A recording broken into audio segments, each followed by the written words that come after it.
Hello everyone, I am Vatan Singh. I will start chemistry. Are you ready? हम आपको पढ़ाएंगे आज chemistry का एक प्यारा सा टॉपिक और उस टॉपिक का नाम है atoms and molecules. Are you ready? Let's start. What is an atoms? सबसे पहले हम पढ़ेंगे इसमें कि एटम्स होता क्या है. ठीक है. सीखते हैं आखिर एटम्स है क्या चीजें. ठीक, चलिए एटम के बारे में हम आपसे चर्चा करेंगे कि एटम है क्या चीजें. एटम के बारे में अलग अलग साइंटिस्टों ने अपने अनेक विचार दिए. उनमें से कुछ परिभाषाएं हम आपको बताने वाले हैं, तो आप तैयार रहिए हमारे साथ, वीडियो के आखिर तक बने रहिएगा. तो सबसे पहले यहां समझते हैं कि एटम की डिफाइन क्या होती है. ठीक है. पहला points, N atom is a smallest particle of element. यहां पर पहले डिफाइन निकल के आई कि elements is a smallest particles of elements. अब यह डिफाइन किसने दिया? तो यहां पे आप लिख सकते हैं यह डिफाइन डाल्टन ने दिया था. अगली डिफाइन जो बनती है वो भी डिफाइन आप समझिएगा. दूसरी define, an atom is a unit of matter or substance. दूसरी डिफाइन कही जा रही है कि an atom is a unit of matter. यहां पर जो एटम होता है वो किसी भी मैटर का स्मॉलेस्ट यूनिट होता है. यह बात किसने कही थी? तो आप कहेंगे करनाद ऋषि. करनाद ऋषि नामक महान साइंटिस्ट ने इस बात को बताई थी. N atom is a unit of substance और एनीथिंग्स. नेक्स्ट, अगला सवाल यहां यह बनता है कि किस साइंटिस्ट ने एटम को एटम का नाम दिया था. तो यहां आप लिखेंगे atom word was given by Democritus. Democritus नामक साइंटिस्ट ने एटम वर्ड दिया था. यहां पर हम बात करेंगे कि डेमोक्रिट्स कौन थे. डेमोक्रिट्स यूनान के रहने वाले थे. इन्होंने एटम वर्ड दिया था और बाद में इसे परमाणु कहा गया और परमाणु शब्द करनाद ऋषि ने दिया था. आगे हम बात करते हैं an atom word consist a Greek word of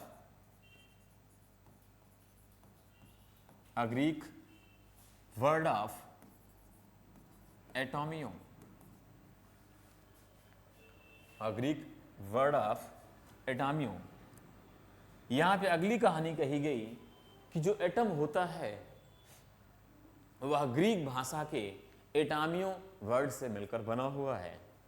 और आपको मालूम होगा कि साइंस हो, हिस्ट्री हो, ज्योग्राफी हो, इनमें जो नए नए वर्ड्स मिलते हैं या तो लैटिन वर्ड होते हैं या तो ग्रीक वर्ड होते हैं.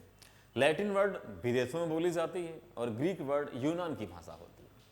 तो यहाँ पर एटम जो है एक यूनान की भाषा एटामियो से बना हुआ है. यहाँ हम समझेंगे एटामियो की मीनिंग होती क्या है. एटामियो मीन्स undividable particles कहने का मीन्स एटॉमियों का अर्थ अविभाज्य पार्टिकल से है ऐसा पार्टिकल जो डिवाइडेबल ना हो। तो यहां पर एक डिफाइन निकल के आती है कि an atom is a undividable particles of anythings. Next, an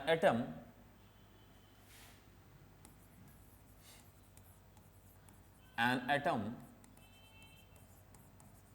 involved in chemical reaction as like, यहां पर नेक्स्ट जो लाइन है वो कह रहा है कि एटम जो होता है वो किसी भी केमिकल रिएक्शन में इन्वॉल्व होता है। अब देखते हैं कैसे इन्वॉल्व होता है। एग्जाम्पल के तौर पे हमने लिया कार्बन, लिया ऑक्सीजन और बना क्या, कार्बन डाइऑक्साइड। यहां पर जो कार्बन आप देख पा रहे हैं, इस कार्बन जो है ये एटम के रूप में है और ऑक्सीजन मॉलिक्यूल्स के रूप में है, बट मॉलिक्यूल्स किसी भी केमिकल रिएक्शन में इन्वॉल्व नहीं होता। किसी भी एलिमेंट की केमिकल और फिजिकल प्रॉपर्टी डिपेंड होती है उसके एटम पर। आगे बढ़ते हैं। अगली चीजें यह है कि an atoms are not found in free state। यहां पर अगली लाइन बताई जा रही है कि एटम जो होता है वह फ्री स्टेट में नहीं पाया जाता, स्वतंत्र अवस्था में वह मौजूद नहीं रहता, बट इसके भी कुछ एक्सेप्शनल केसेस हैं। जैसे हम ऑल नोबल गैसेस की बात करें, जो नोबल गैसें होती हैं वो एटम के रूप में होती हैं, बट वो फ्री स्टेट में पाई जाती हैं, वो नेचर में मौजूद है। तो यहां पर आप लिख सकते हैं, एक्सेप्शनल केस में आप लिख सकते हैं कि कुछ एटम्स हैं, या यहां पे लिख सकते हैं नोबल गैसेस। यहां पर सारी नोबल गैसेस तो नहीं है, बट 5 ऐसी नोबल गैसें हैं जो एटमॉस्फेयर में मौजूद हैं फ्री स्टेट में। पहला helium, neon, argon, krypton and xenon. ये 5 नोबल गैसें हैं जो फ्री स्टेट में पाई जाती हैं और एटम के रूप में रहती हैं। वैसे यहां पर ये दिखने में तो आपको एटम के रूप में लग रही हैं, बट ये गैसेस हैं, तो आप इसे मॉलिक्यूल्स भी कह सकते हो। इसे मोनो एटॉमिक मॉलिक्यूल्स का नाम दिया जा सकता है। तो यहां पे लिख सकते हैं this is mono atomic molecules because all noble gases combined one atoms or single atoms।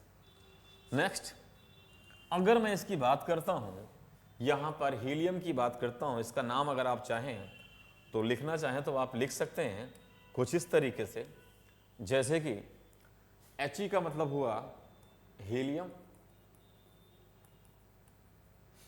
Any का मीनिंग हुआ नियॉन,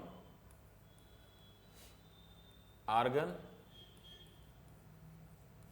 क्रिप्टॉन और ज़ेनॉन। यहां पर 2 नोबल गैसेस और भी हैं, तो यहां पे आप नोट करके लिख सकते हैं 2 नोबल गैसेस और भी हैं, उनके नाम आप लिख सकते हो। बट ये नोबल गैसें फ्री स्टेट में नहीं होती हैं, ये नोबल गैसें बनाई गई हैं। जैसे आपने सुना होगा रेडॉन एंड ओजी अर्थात ऑर्गेनेशन, ये 2 ऐसी नोबल गैसेस हैं जो आर्टिफिशियल बनाई गई हैं और ये रेडियो एक्टिव एलिमेंट्स होते हैं। तो यहाँ पे लिख सकते हो this is radio active elements. तो टोटल नोबल गैसेस 7 हैं, 5 यहां पर हैं और 2 यहां पर 7 हैं। केवल 5 ही फ्री स्टेट में पाई जाती हैं। ठीक है, आगे हम लिख सकते हैं एग्जाम्पल ऑफ एटम्स की बात करते हैं कि कौन कौन से एग्जाम्पल होंगे एटम्स के। तो आप कहेंगे जैसे hydrogen, helium, lithium, beryllium, बोरॉन्स, carbon, nitrogen, oxygen, fluorine, ऐसे डैश करते आप लिखते जाएंगे ओजी तक 118 एलिमेंट। तो आपको पता है कि टोटल एलिमेंटों की संख्या इस समय 118 है। तो आप यहाँ पे लिख सकते हैं टोटल एलिमेंट्स आर 118। अब जितने भी एलिमेंट्स होंगे उतने ही एटम्स होंगे, इस बात को भी आप ध्यान रखिएगा, क्योंकि N atom is a smallest particles of elements. तो जितने एटम होंगे, जितने एलिमेंट्स होंगे उतने ही श्रीमान जी एटम होंगे। तो आप यहाँ पे लिख सकते हो एटम की संख्या भी 118 होगी, क्योंकि जो एटम होगा वह एलिमेंट का स्मॉलेस्ट पार्टिकल होगा। तो जितने एलिमेंट होंगे उसके उतने ही एटम्स होंगे। ये बातें क्लियर हुई? तो यहाँ पर एटम की छोटी सी बातें हमने आपको बताई है कि एटम होता क्या है। आगे चल के आप पढ़ते हैं कि एटम किससे बना होता है, तो आप बताते हो कि एटम का निर्माण इलेक्ट्रॉन, प्रोटॉन और न्यूट्रॉन के पार्टिकल से हुआ है।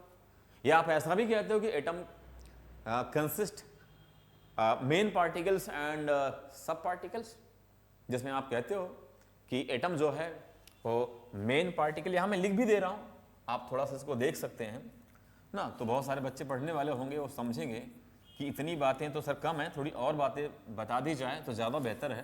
तो आप यहाँ पे लिख सकते हैं कि जो एटम होता है वह बना होता है मेन पार्टिकल से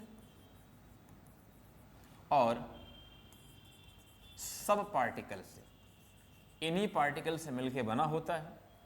अगर मैं बात करता हूं मेन पार्टिकल की, तो मेन पार्टिकल कौन कौन से हैं यहां पे आप लिख सकते हो।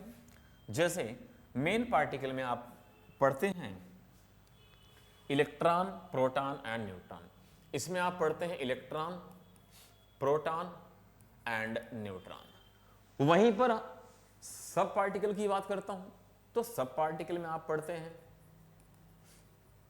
एंटी न्यूट्रॉन, पॉजिट्रॉन, न्यूट्रिनो, ऐसे करके लगभग सब पार्टिकल की संख्या बताई जाती है। लगभग 34 से 35 सब पार्टिकल्स हैं। लेकिन पहले तो यही बताया गया कि एटम जो है अनडिवाइडेबल होता है, बाद में बताया गया कि एटम नहीं डिवाइडेबल भी है, उसके सब पार्टिकल भी होते हैं। बाद में भी पता कि सब मेन पार्टिकल के भी सब पार्टिकल्स होते हैं। ठीक है, हो सकता है आने वाले समय में सब पार्टिकल्स के भी और भी पार्टिकल्स निकल आए। ठीक है, यहाँ पर हम देखिए ये छोटी छोटी बातें हम आपसे करते हैं जो पेपर के लिए बहुत ही इंपॉर्टेंट और मायने रखती हैं। ठीक है, तो एटम में हमने आपको बेसिक बातें बताई हैं और अगली क्लास में आप पढ़ेंगे स्ट्रक्चर ऑफ एटम। वहाँ पर आपको बताऊंगा इसके स्ट्रक्चर क्या होते हैं और एटम के बारे में किस वैज्ञानिक ने सबसे अच्छी राय दी, अच्छी डिफाइन दी।